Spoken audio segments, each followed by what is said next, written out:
Okay, ಇವತ್ತಿನ ತರಗತಿಯಲ್ಲಿ ನಾವು ಕೆಲವೊಂದಷ್ಟು ನಮ್ಮ ಸುತ್ತಲೂ ಸಿಗ್ತಕ್ಕಂತಹ ನೈಸರ್ಗಿಕ ಪದಾರ್ಥಗಳನ್ನ ತಗೊಂಡು ಆಮ್ಲ ಮತ್ತು ಪ್ರತ್ಯಾಮ್ಲಗಳನ್ನು ಗುರುತಿಸುವಿಕೆಯ ಒಂದು ಚಟುವಟಿಕೆಯನ್ನು ಮಾಡೋಣ. ಮೊದಲಿಗೆ ನಾನಿಲ್ಲಿ ತೊಗೊಂಡಿರ್ತಕ್ಕಂಥ ನೈಸರ್ಗಿಕ ಪದಾರ್ಥ ಯಾವುದು ಅಂತ ಅಂದರೆ ಗುಲಾಬಿ ಹೂವು. ಮೊದಲಿಗೆ ನಾನು ಆಲ್ರೆಡಿ ಇಲ್ಲಿ ತಯಾರು ಮಾಡ್ಕೊಂಡು ಇಟ್ಕೊಂಡಿದ್ದೀನಿ. ಏನು ಮಾಡಿದ್ದೀನಪ್ಪ ಅಂತ ಅಂದರೆ, ಈ ಗುಲಾಬಿ ಹೂವನ್ನು ತೊಗೊಂಡು ಸ್ವಚ್ಛವಾಗಿ ತೊಳೆದು ಅದಕ್ಕೆ ಸ್ವಲ್ಪ ಕುಟ್ಟಿ ಆ ರಸವನ್ನು ತೆಗೆದು ಅದಕ್ಕೆ ಸ್ವಲ್ಪ ಬಿಸಿ ನೀರನ್ನು ತಗೊಂಡು ಈ ರೀತಿಯಾಗಿ ರೆಡಿ ಮಾಡಿಕೊಂಡು ಈ ಗುಲಾಬಿಯ ದ್ರಾವಣವನ್ನು ನಾನು ರೆಡಿ ಮಾಡ್ಕೊಂಡಿದ್ದೀನಿ. ಸೊ ಇವಾಗ ಫಸ್ಟ್ ನಾವು ಟೆಸ್ಟ್ ಮಾಡೋದು ಯಾವುದಪ್ಪ ಅಂತ ಅಂದರೆ, ಅಲ್ಲಿ ನಿಂಬೆ ರಸ ಇದೆ, ಅದನ್ನು ತಗೋತಾ ಇದ್ದೀನಿ. ಈ ನಿಂಬೆ ರಸವನ್ನು ತಗೊಂಡು ಸ್ವಲ್ಪ ಪ್ರಮಾಣದಲ್ಲಿ ಟೆಸ್ಟ್ ಟ್ಯೂಬ್ಗೆ ಹಾಕೋತಾ ಇದ್ದೀನಿ.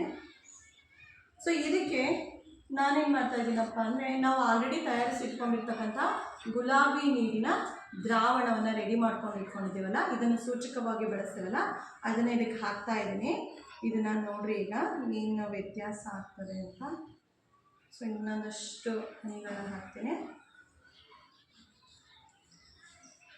ಸೊ ಬಣ್ಣ ಬದಲಾಗಿ ಕಾಣ್ತಾ ಇದೆಯಲ್ಲ, ಎಸ್, ರೆಡ್ ಆಗಿ ಬದಲಾವಣೆ ಆಗ್ತಿದೆ. ಸೊ ಹೀಗೆ ನಾವು ಗುಲಾಬಿ ದ್ರಾವಣವನ್ನು ಏನು ರೆಡಿ ಮಾಡ್ಕೊಂಡಿದ್ದೀವಿ ಅದಕ್ಕೆ ನಾವು ನಿಂಬೆ ರಸನ ಹಾಕಿದಾಗ ಯಾವ ಬಣ್ಣಕ್ಕೆ ಬಂತು? ಕೆಂಪು ಬಣ್ಣಕ್ಕೆ ಬಂತು. ನೆಕ್ಸ್ಟು ಅದೇ ರೀತಿಯಾಗಿ ಮತ್ತೊಂದು ದ್ರಾವಣವನ್ನು ಪ್ರಯತ್ನ ಪಡೋಣ, ಟೆಸ್ಟ್ ಮಾಡ್ತಾ ಹೋಗೋಣ. ಸ್ಟಾರ್ಟ್ ಮಾಡೋಣ. ಮತ್ತೊಂದು ಪ್ರಯೋಗವನ್ನು ಮಾಡೋಣ. ಈಗ ನಾನು ಮತ್ತೆ ಗುಲಾಬಿ ರಸವನ್ನು ಒಂದು ಟೆಸ್ಟ್ ಟ್ಯೂಬಲ್ಲಿ ತೊಗೊಂಡಿದ್ದೀನಿ.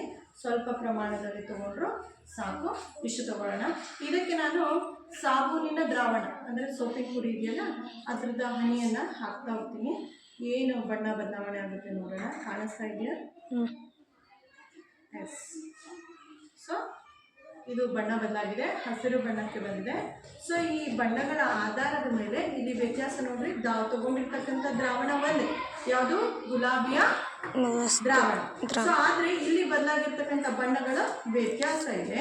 ನಮಗೆ ಗೊತ್ತಿದ್ದ ಹಾಗೆ ಇಲ್ಲಿ ನಾವು ನಿಂಬೆ ರಸವನ್ನು ತೊಗೊಂಡಿದ್ದೀನಿ. ಸೊ ಅದು ಬಣ್ಣ ಕೆಂಪನ್ನು ಕೊಟ್ಟಿದೆ. ಇಲ್ಲಿ ನಾವು ತೊಗೊಂಡಿರೋದು ಸಾಬೂನಿನ ಪುಡಿ, ಅದು ನಮಗೆ ಕೊಟ್ಟಿರ್ತಕ್ಕಂಥದ್ದು ಹಸಿರು ಬಣ್ಣವನ್ನು ಕೊಟ್ಟಿದೆ. ಸೊ ಇದರಿಂದ ನಾವು ಈ ಆಮ್ಲೀಯ ಪದಾರ್ಥಗಳು ಕೆಂಪು ಬಣ್ಣವನ್ನು ಕೊಡುತ್ತದೆ.